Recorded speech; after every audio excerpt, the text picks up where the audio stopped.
નમસ્તે વિદ્યાર્થી મિત્રો, સ્વાકેજી ચૌહાણ કન્યા વિદ્યાલયમાં આપનું હાર્દિક સ્વાગત છે. ધોરણ 10 વિષય સામાજિક વિજ્ઞાન, પાઠ 4 ભારતનો સાહિત્યિક વારસો.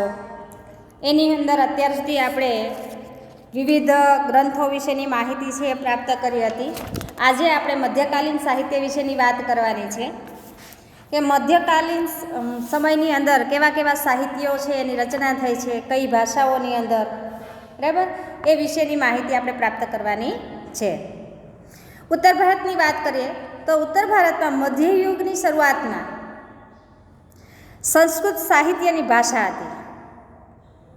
આ જ સમયની અંદર કશ્મીરની અંદર 2 મહાન ગ્રંથો લખાણા છે, જેની અંદર એકનું નામ છે સોમદેવનો કથા સરિત સાગર અને બીજા છે કલ્હણ. બરાબર અંડરલાઈન કરજો અહીંયા.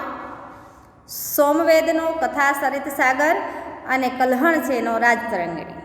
વિકલ્પની અંદર ખાલી જગ્યાની અંદર આ પૂછાઈ શકે. હવે આની અંદર જે રાજતરંગિણી કાશ્મીરના ઇતિહાસને આલેખતો એક અત્યંત કહી શકાય કે મહત્વપૂર્ણ ગ્રંથ છે. એમ કહેવામાં આવે છે કે ભારતનો સર્વપ્રથમ ઐતિહાસિક ગ્રંથ જો કોઈ હોય તો એ રાજતરંગિણી છે.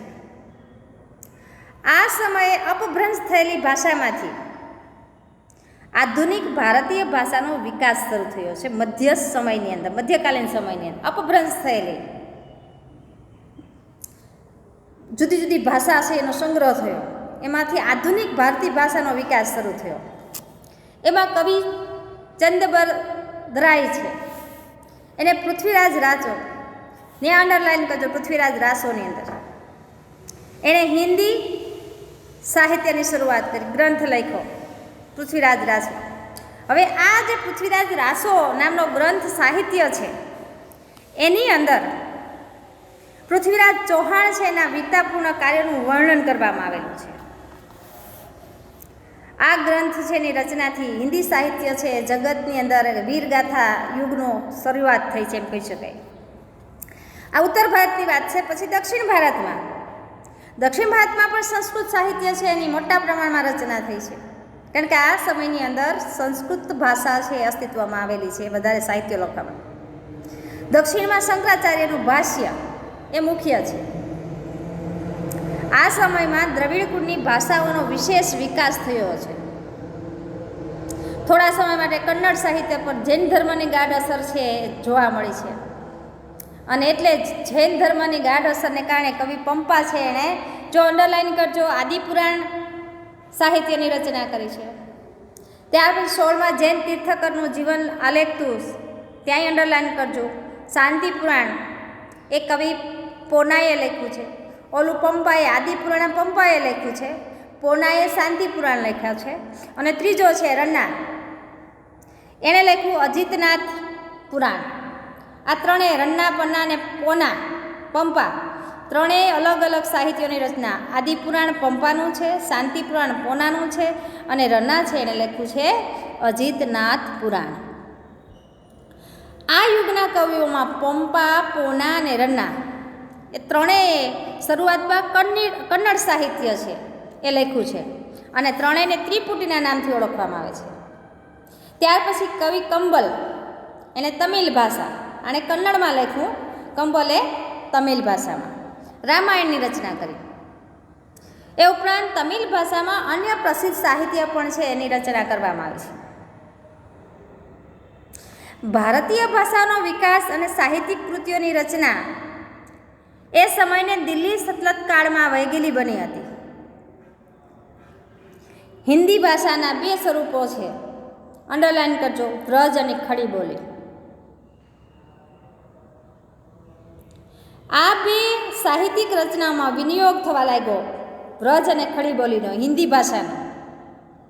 આ બંને ભાષાઓમાં અનેક ભક્તિ ગીતો રચાયા છે.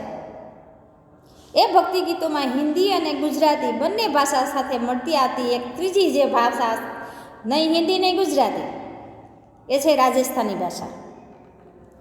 આ રાજસ્થાની ભાષામાં મધ્યકાલીન સમયની અંદર વીરગાથાઓ લખાણી.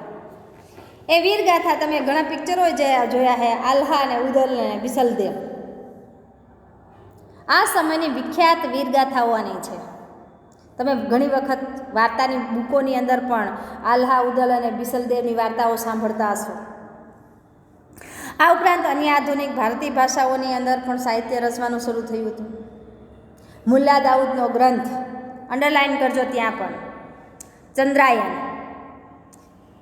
પછી અવધી ભાષાનો સૌથી જૂનો ગ્રંથ મનાય છે. ચંદ્રાયન છે અવધી ભાષામાં લખાયેલું છે. જો કે પ્રાચીન ગ્રંથો પરના ભાષ્યો હજુ પણ આ સમયે સંસ્કૃત ભાષામાં જ રચાયા હતા. ફારસી ભાષા, તો અનેક ભાષાઓ છે અસ્તિત્વમાં આવેલી છે, એમાં ફારસી ભાષા. આ ફારસી ભાષા છે દિલ્હીના સુલતાનોની રાજભાષા હતી.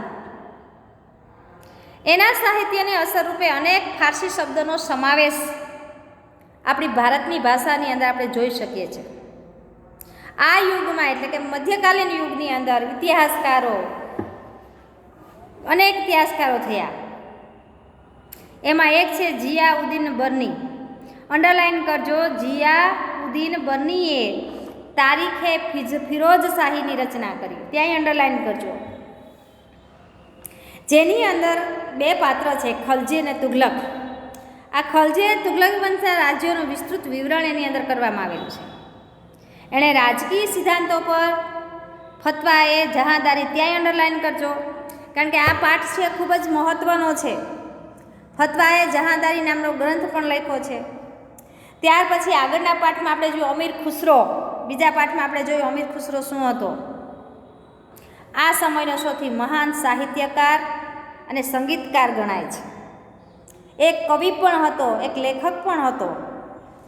એક કવિ, ઇતિહાસકાર, રહસ્યવાદી, સંત અને સંગીતકાર પણ હતો. અને એટલે જ આપણે અમીર ખુસરો છે એને હિન્દનો પોપટ કહે છે. સુપ્રસિદ્ધ, અહીંયા અંડરલાઇન કરજો, સુપ્રસિદ્ધ હજરત નિઝામુદ્દીન ઓલિયા એ અમીર ખુસરોના ગુરુ હતા. પ્રશ્ન આવી શકે કે અમીર ખુસરોના ગુરુનું નામ શું હતું? હજરત નિઝામુદ્દીન ઓલિયા. અંડરલાઇન ત્યાં કરજો. તેની મહત્ત્વની કૃતિઓમાં લખેલી એની જે કૃતિઓ છે